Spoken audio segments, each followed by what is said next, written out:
Hello everybody, back here again for our vlog a day, and today is Friday the 7th, and today was a lovely, beautiful day to be alive. Got this morning, fairly decent time frame, got the dogs cared for, got them out, got them all back in, got them fed, all the good fun stuff that comes with that. Wife got off to work without issue, no problems there. And I was kind of hanging around in the morning and was getting a few things done. Had a client dropping his dog off. He's pretty good about letting me know when he's 15 minutes or so out, so it worked out real well. Dog drop off went fine.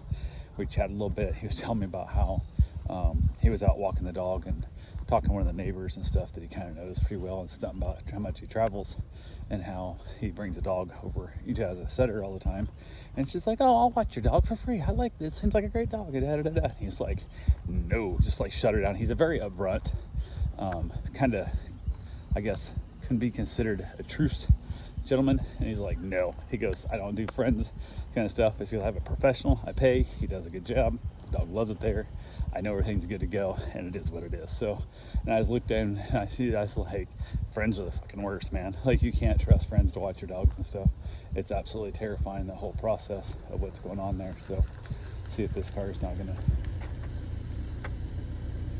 apparently not gonna like just back right up into me kind of thing. So yeah, that's kind of a weird one, but hey, it is what it is. Eventually they look back and they see there's somebody there, but kind of is what it is. So yeah, went ahead and basically I said friends are the worst.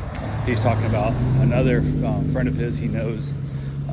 They let a friend watch their dog and literally took off on their trip, and they were like 2 hours from home and got a text message that they opened the door, take the dog out, whatever, and didn't have a leash hooked up or something. I was like, what happened?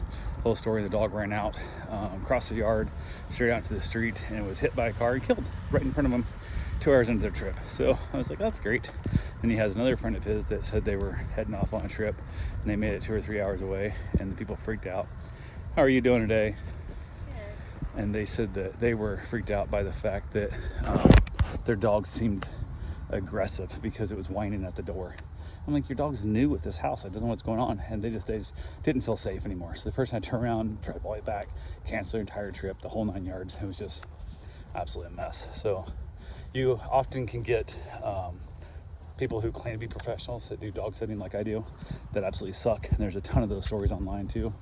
But when you find someone that it is, definitely it's best to have that person, keep them in good standing, treat them well, and basically that way you feel safe and secure while you travel, because nothing's worse than being on a trip and worrying about your pets 24/7 because you're not sure how they're being cared for, and it was really hard. So the fact that my clients that I have so many repeat visitors is definitely a positive for my mindset of what I do for those people, of allowing them the ability to not worry about it. And I've had people that drop their dogs off and like be gone 10 days and don't even ask for updates, don't want updates. They're like, "Hey, if something bad happens, let me know.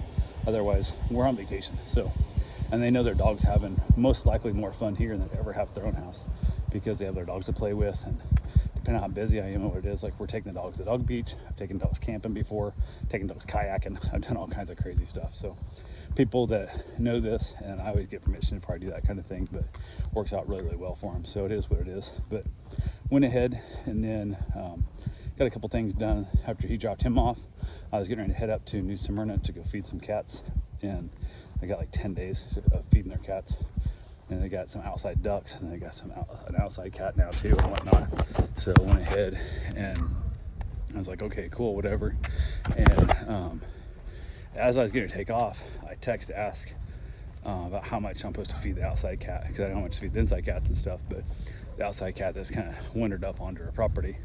And she told me, and then said she was about to leave. And I'm like, oh, okay, I guess I'll come later this evening then, because I thought she left yesterday, because usually she'll leave in the evening before. But I was like, okay, because I was literally, I already had my shoes on, heading out the door, and I thought it'd be really weird if I showed up, she's still there, or I show up 20 minutes after she leaves, kind of thing. So pushed it back. I was like, yeah, it kind of screws up my day, but it is what it is. So got a couple other things done, nothing real major. Hung around the yard, working on trying to find somebody to come level out a spot to put my pool, and that's kind of been a pain in the butt. One of my neighbors has a good buddy of his that does landscaping work, and he's been playing go-between for forever. And I finally said, just give me the dude's number. Like, I want to call him directly. So I reached out to him and told him kind of what I had, what I needed. I sent him some pictures and he said he'd get back to me with a quote, and nothing happened. Didn't ever hear back from it at all. I was like, oh, screw it. So who knows? I'm just kind of up in that air of whatnot. So I called one of the shops here that sells gravel, mulch, dirt, all that kind of stuff, and asked them if they had anybody they'd recommend.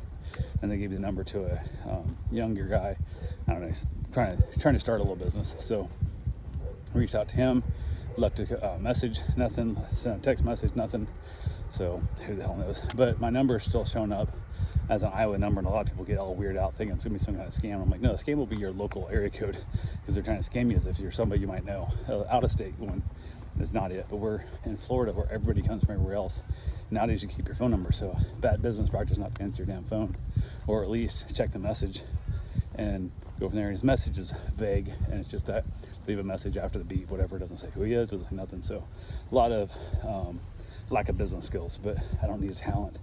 I need somebody who wants to dig a shovel. I just don't want to do the shoveling. So, but we'll see. Hopefully I can hear from one of them and get a quote back, see what it's going to take to get. So I also got heard from the delivery company that they're going to deliver tomorrow my pool. So that kind of sucks because my wife will be here, so I'm hoping she won't notice. I'm hoping the side of the box doesn't say pool on it, kind of thing. So we'll have to go from there and see how it turns out, what it all breaks down to. So but yeah, I'm gonna have to go pick up some hog panels to kind of fence off part of my yard, so one, I can work over there without the dogs carrying off my hose and stuff and different things. I don't want to keep the dogs away from the pool so they're not chewing up things, but I also gotta figure out how to get power out there. Right now it's just gonna be extension cord for the moment, and then from there I will upgrade and dig in a channel once I figure out exactly where I want everything at. So kind of pain in the tuchus, but it is what it is. So went ahead from there.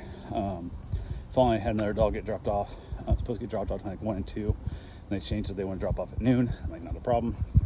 They ended up texting back, they're running late, and then showed up a little bit before 1. So it all worked out, but it is what it is. And then had a couple other things to get done. Went up and basically fed the cats in New Smyrna, got that done. And then I got back, took the Suburban, just because I haven't tried the Suburban very much. And apparently it leaks around the cow on the passenger side.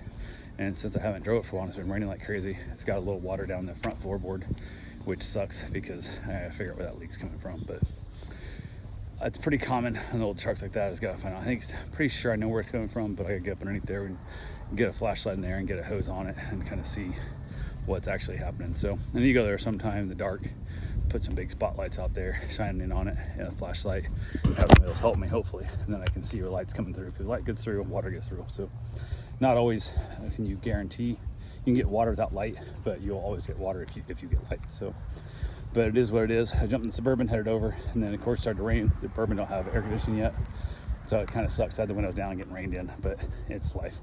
I ain't gonna die, getting a little bit wet. So the other got the cats all taken care of. Got back to the house, went got my run in the rain, which is always the funnest of all times. So got my run in, got back, got a shower, had some dinner, just ended up having cold cuts. Every once in a while I ask for some like sliced meat, and then we had some pastrami, and we had some roast beef and some ham and turkey, I think, whatever. So I made a Dagwood sandwich with 3 slices of bread, so we had left of the light slice loaf of bread, plus the heels, and I don't like the heels, there's too much. It's a little too gross for me. So went ahead and knocked that out, and then headed back outside, played with the dogs for a little while, got them all basically entertained, got them all fed and stuff for the evening meals as well. Everybody's chilling out. Then I headed in a little earlier than normal and asked my wife if she'd start watching part of a movie with me, which we started watching a movie called Brass Teapot. If you haven't seen it, I really highly recommend watching it. It's a great movie. I saw it years and years ago, and then I've been looking for it forever, and I can't find it on DVD or anything. I finally found it on Hulu, I believe it is. So I was able to watch it on Hulu, and it worked out really well for me. So we got, I don't know, probably halfway through the movie or so. I'm not going to give it away of what's the storyline, but it's a really great storyline. So definitely worth watching. And then we basically wrapped it up, called it a night, and basically separated out the old dog. I got she's old. She's really old, so I ended up separating her out so she wouldn't get stepped on by the dogs if they got scared at fireworks or something over the night. So, but yeah, everybody headed to bed pretty quickly, pretty easily, and it's all good. So anyway, that's all I got for right now. I will talk to you guys tomorrow. Have yourself a safe and wonderful day. thanks for watching.